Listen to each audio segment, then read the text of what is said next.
ഇന്നലെ നല്ല പല്ലുവേദനയായിരുന്നു കേട്ടോ. ഈ കാലാവസ്ഥയാണ് ഈ പല്ലുവേദനയ്ക്ക് കാരണം. കുറേ മഴയും കുറേ വെയിലും എല്ലാം കൂടെ ആയിട്ടിപ്പോൾ ഏതായാലും പല്ലുവേദന തുടങ്ങിയെന്ന് പറയാം. ഈ പല്ലുവേദന അനുഭവിച്ചവരുണ്ടെങ്കിൽ ഒന്ന് കമൻറ്റ് ചെയ്യണം കേട്ടോ. വല്ലാത്തൊരു വേദനയാണ് കേട്ടോ. തലയാണോ ചെവിയാണോ എവിടെയാണ് വേദന എന്ന് പറയാനറിയില്ല. ഏതായാലും രാവിലത്തെ ചായ പരിപാടിയൊക്കെ കഴിഞ്ഞു. പിന്നെ ഏതായാലും വൈകുന്നേരത്തിന് ഇനി ചോറൊന്നും ഉണ്ടാക്കാനാവില്ലാന്ന് കരുതിയിട്ട് ഞാനിന്നതാ കുറേ അരി ഇട്ട് വെച്ചിട്ടുണ്ട്. ഏകദേശം 3 നാഴി അരി തന്നെ ഇട്ട് വെച്ചിട്ടുണ്ട് കേട്ടോ. അങ്ങനെ ചോറിൻ്റെ പരിപാടി അങ്ങോട്ട് കഴിഞ്ഞു. അങ്ങനെ ചോറുണ്ടാക്കി പിന്നെ വേഗം ഒരിത്തിരി ബീറ്റ്റൂട്ട് എടുത്തിട്ട് അത് ഉപ്പേരി കേട്ടോ. പിന്നെ തലേന്നത്തെ കറി അവിടെ ബാക്കിയുള്ളതുകൊണ്ട് ഞാൻ ബാക്കിയുള്ളതെന്ന് പറയാൻ പറ്റൂല കേട്ടോ. രാത്രിയിൽ അയിലമീൻ മേടിച്ചപ്പം 6 അയിലയാണ് കേട്ടോ 140 രൂപക്ക് കിട്ടിയത്. അപ്പോൾ ഞാൻ 6 അയില ഒപ്പം അങ്ങോട്ട് വെച്ചു. എന്നിട്ട് പിന്നെ ഇന്നത്തേക്കുള്ളത് പിന്നെ ഇന്നലെ തന്നെ വേഗം ഫ്രിഡ്ജിലേക്ക് മാറ്റി വെച്ചു കേട്ടോ. കറി കയ്യിലിട്ട് ഇങ്ങനെ ഇളക്കുന്നതിന് മുമ്പേ നാശാക്കണ്ടെന്ന് എഴുതിയിട്ട് പഴകി പോകണ്ടെന്ന് വെച്ചിട്ട് ഞാൻ വേഗം ഫ്രിഡ്ജിലേക്ക് മാറ്റി വെച്ചതായിരുന്നു. അപ്പോൾ പിന്നെ അതെടുത്തിട്ട് വേഗം അങ്ങോട്ട് ചൂടാക്കാൻ നോക്കുകയാണേ. ആദ്യം ഒന്ന് ഫ്രിഡ്ജിൽ നിന്ന് എടുത്ത് മാറ്റി വെച്ചു. പിന്നെ തണുപ്പ് വിട്ട ശേഷമാണ് കേട്ടോ ഞാൻ അടുപ്പത്ത് വെച്ച് ചൂടാക്കാൻ പോകുന്നത്.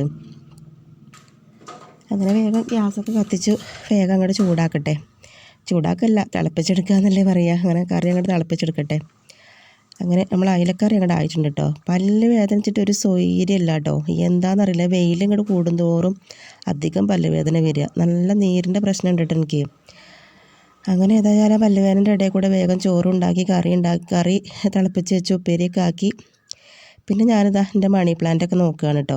സത്യം പറഞ്ഞാൽ ഈ ഒരു മണി പ്ലാന്റും കാര്യങ്ങളൊക്കെ ഇങ്ങനെ നോക്കിക്കൊണ്ടിരുന്നപ്പം എൻ്റെ പല്ലുവേദനക്കൊക്കെ കുറേ ആശ്വാസമുള്ള പോലെ തോന്നിയിട്ടോ. നമ്മൾ ചെറുപ്പത്തിൽ പറയില്ലേ പച്ചമ്പര നോക്കിയാൽ വേദന കുറയുന്നൊക്കെ. എൻ്റെ കുട്ടിക്കാലത്തൊക്കെ അങ്ങനെയായിരുന്നു കേട്ടോ. പച്ചമ്പര നോക്കിയാൽ വേദന കുറയുന്നൊക്കെ പറയുന്നു കേട്ടോ. അപ്പോൾ അതുപോലൊക്കെ ഇങ്ങനെ തോന്നി. കാരണം ഞാൻ ഈ മണി പ്ലാന്റും കാര്യങ്ങളൊക്കെ ഇങ്ങനെ എൻ്റെ ശ്രദ്ധ മാറിയിട്ടാണ് തോന്നുന്നു കേട്ടോ. പല്ലുവേദനയ്ക്ക് ഒരു ആശ്വാസമുള്ള പോലെ തോന്നി. അല്ലെങ്കിൽ ചോറും കറി ഉണ്ടാക്കുന്ന സമയത്തൊക്കെ ഇത് കഴിഞ്ഞാൽ എവിടെ പോയി കിടക്കാമെന്ന് ചെയ്യുന്നുണ്ട് എൻ്റെ വിചാരം. ഇപ്പം അങ്ങനെ ഒരു സമാധാനമായപ്പോൾ ഏതായാലും പല്ലുവേദനയ്ക്കും കുറച്ചൊക്കെ ഒരു കുറവുണ്ട് കേട്ടോ. അമ്മൂസിന് ഇഷ്ടമായോ അമ്മ കുട്ടി നാശാക്കൂലല്ലോ? നല്ല കുട്ടിയാണ് കേട്ടോ. അമ്മ കുട്ടി എടുക്കരുത്, അപ്പോൾ പൊട്ടിപ്പോകൂലേ, വേരൊക്കെ പൊട്ടോ കേട്ടോ. അപ്പം നമ്മളെ വീട്ടിലുണ്ടാവൂല കേട്ടോ, പൊട്ടിപ്പോട്ടോ. എടുക്കരുത് കേട്ടോ. ഞാൻ എടുക്കുവോ ഇല്ലല്ലോ, എടുക്കൂലല്ലോ. ആ പൂച്ച കരയുണ്ട്. അമ്മ പൂച്ചനെ കാണിച്ചു തരാം കേട്ടോ. നമ്മൾ പോവാ, പൂച്ചനെ കാണാൻ പോവാ. മ്യാവ് പറയണ്ട പൂച്ച. നമ്മൾ പോവാ കാണാൻ. നമ്മൾ പോവട്ടോ. നമുക്കിത് ടേബിളിൽ കൊണ്ടുപോയി വെക്കാം.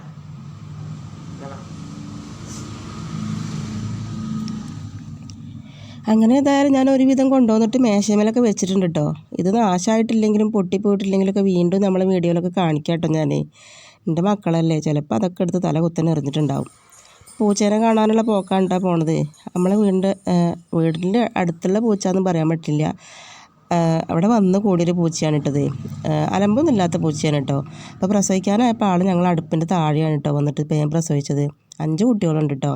അപ്പം അങ്ങനെ പൂച്ചക്കുട്ടികളൊക്കെ വന്ന് കണ്ടു. അതിൻ്റെ ശേഷം ഞാനെൻ്റെ അനുക്കുട്ടീൻ്റെ ഫോട്ടോ ഒക്കെ ഇങ്ങനെ നോക്കിയിരുന്നു കേട്ടോ. അനുക്കുട്ടി കുഞ്ഞായിരുന്നപ്പോഴുള്ള ഫോട്ടോ ആണ് കേട്ടോ. ഇപ്പോൾ ആൾക്ക് 8.5 വയസ്സായിട്ടോ. അന്നങ്ങനെ കമ്പ് കിടക്കുന്ന ആ ഒരു പ്രായത്തിൽ ഇങ്ങനെ ഫോട്ടോ എടുത്ത് വെച്ചതാണ് കേട്ടോ. ഇപ്പോൾ കാണുമ്പോൾ വല്ലാത്തൊരു സന്തോഷം കേട്ടോ. വലിയ കുട്ടിയായിട്ടപ്പോൾ 3-ാം ക്ലാസ്സിലെത്തിയില്ലേ. അങ്ങനെ ഇതും പിന്നെ അനുക്കുട്ടീൻ്റെ ആ ഒരു സമയം എടുത്ത ഫോട്ടോ തന്നെയാണ്. ഇരിക്കാനൊന്നും ആയിട്ടില്ല കേട്ടോ. ആ ഒരു കുഞ്ഞു കസാരയിൽ ആ ഫോട്ടോഗ്രാഫർ അങ്ങനെ ഇരുത്തിയിട്ട് ഫോട്ടോ ഒക്കെ എടുത്ത് തന്നതാണ്. ഇതിൽ കാണുമ്പോൾ വലിയ കുട്ടിയായ പോലെ ഒരേ ദിവസം തന്നെ എടുത്ത ഫോട്ടോ ആയിരുന്നു കേട്ടത്. അമ്മൂസ ഇത് ചേച്ചിയാന്ന് പറഞ്ഞിട്ട് അമ്മൂസിന് മനസ്സിലാവുന്നില്ല കേട്ടോ. അമ്മൂസ ഇത് ബേബിയാണെന്ന് പറയാണ്. ആ ബേബിയാണ്, കുഞ്ഞു ബേബിയാണ്. ഒരു ഉമ്മ കൊടുക്ക് ബേബിക്ക്. അമ്മൂസ ബേബി എന്ന് പറയുന്നത് എൻ്റെ ഏട്ടൻ്റെ കുട്ടി ചെറിയ മോളാണ് കേട്ടോ. അപ്പോൾ 6 മാസം ആയിട്ടുള്ളൂ. അപ്പോൾ ഇത് ബേബിയാണ് അമ്മ എന്ന് പറയാണ്. അനു ചേച്ചിയാന്ന് പറഞ്ഞിട്ട് ആൾക്ക് മനസ്സിലാവണമെന്നില്ല. അല്ല അമ്മ ബേബിയാണെന്ന് പറയാണ്. അങ്ങനെ ഏതായാലും അമ്മൂസിന് ഭയങ്കര ഇഷ്ടമായിട്ടുണ്ട്. കുഞ്ഞാവേണെന്ന് പറഞ്ഞിട്ട് ഉമ്മക്ക് കൊടുക്കുന്നുണ്ട് കേട്ടോ. ഇന്ന് എൻ്റെ കൂടെ തന്നെ വന്നിട്ട് ആളെ പല്ലുവേദന അതിനെക്കൊണ്ട് എനിക്കും വയ്യ. പക്ഷേ ഓളടുത്ത് ഇപ്പോൾ പല്ലുവേദനയെന്നൊന്നും പറഞ്ഞിട്ട് കാര്യമില്ലല്ലോ. ഓക്ക് കളിക്കാൻ ഒരാൾ വേണം. അപ്പം അങ്ങനെ ഞാനും ഓളും കൂടെ അങ്ങനെ പണികളൊക്കെ കഴിഞ്ഞ ശേഷം ഇങ്ങനെ ഡൈനിങ് ഹാളിൽ ഇങ്ങനെ നിന്ന് കളിക്കാൻ തന്നെയാണ് കേട്ടോ. ഓരോന്ന് ഇപ്പോൾ എടുത്തുകൊണ്ട് വരും. അതിങ്ങനെ നോക്കി ഞാനും കാണും. അതിനനുസരിച്ച് ഇങ്ങനെ മറുപടി ഇങ്ങനെ കൊടുക്കാണ്ട്. ചോദ്യങ്ങൾ പലതാണ് കേട്ടോ. അവളെ ചോദ്യത്തിന് മുന്നിലൊക്കെ നമ്മൾ പകച്ച് പോകും ഓരോരോ ചോദ്യം കേട്ടാൽ. അങ്ങനെ അവളെ കൂടെ ഇങ്ങനെ ഇരുന്ന് കളിക്കുന്നതാണ് കേട്ടോ ഞാനിന്ന്. തീരെ വയ്യ, വല്ലാത്തൊരു ദിവസം, പല്ലുവേദന വെച്ചിട്ടാണ് ഒന്നിനും വയ്യാത്തത്. പിന്നെ പോയിട്ട് സൈക്കിൾ എടുത്തുകൊണ്ട് വരുന്നുണ്ട്. ഇതൊക്കെ അനുക്കുട്ടീൻ്റെ സൈക്കിളാണ് കേട്ടോ. അമ്മൂസന് അങ്ങനെ കളിപ്പാട്ടങ്ങളും കാര്യങ്ങളൊന്നും അങ്ങനെ വാങ്ങിയിട്ടില്ല, വണ്ടിയൊന്നും വാങ്ങിയിട്ടില്ല കേട്ടോ. ഇനിയൊക്കെ വാങ്ങണം. ഇതൊക്കെ അനുചേച്ചീൻ്റെ അനുവിന് 3 വയസ്സായ സമയത്തുള്ള വണ്ടിയാണിത്. ഇപ്പോഴും അനുക്കുട്ടി അങ്ങനെ ഒരു വണ്ടിയോ കാര്യങ്ങളൊന്നും കേടാക്കാത്തതുകൊണ്ട് അവളെ വണ്ടിയും കാര്യങ്ങളൊക്കെ ഇപ്പോൾ അമ്മൂസ് ഓട്ടി കളിക്കുകയാണ് കേട്ടോ. ഞാൻ പറഞ്ഞില്ലേ മോൾക്ക് 8.5 വയസ്സായി. ഇപ്പോഴും അന്ന് 3 വയസ്സിൽ വാങ്ങിച്ച വണ്ടി ഇപ്പോഴും ഉണ്ട് കേട്ടോ. അപ്പം പിന്നെ കുറച്ച് നേരം ഇങ്ങനെ അമ്മൂസിനെ ഇങ്ങനെ വണ്ടി ഓട്ടി കൊണ്ടുവന്നു കേട്ടോ. ഇത് ഓട്ടാൻ തുടങ്ങിയാൽ പിന്നെ തന്നെയാവും കേട്ടോ പണി.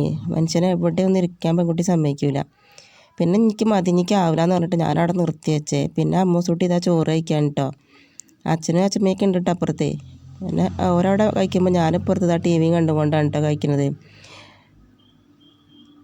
അങ്ങനെ ഇന്നത്തെ നമ്മുടെ വിശേഷങ്ങൾ ഇത്രയൊക്കെ തന്നെ ഉള്ളൂ കേട്ടോ. നമ്മളെ വിശേഷങ്ങളൊക്കെ ഇഷ്ടമായിട്ടുണ്ടെങ്കിൽ ലൈക്ക് ചെയ്യാനും കമൻറ്റ് ചെയ്യാനും മറക്കരുതേ. Thank you.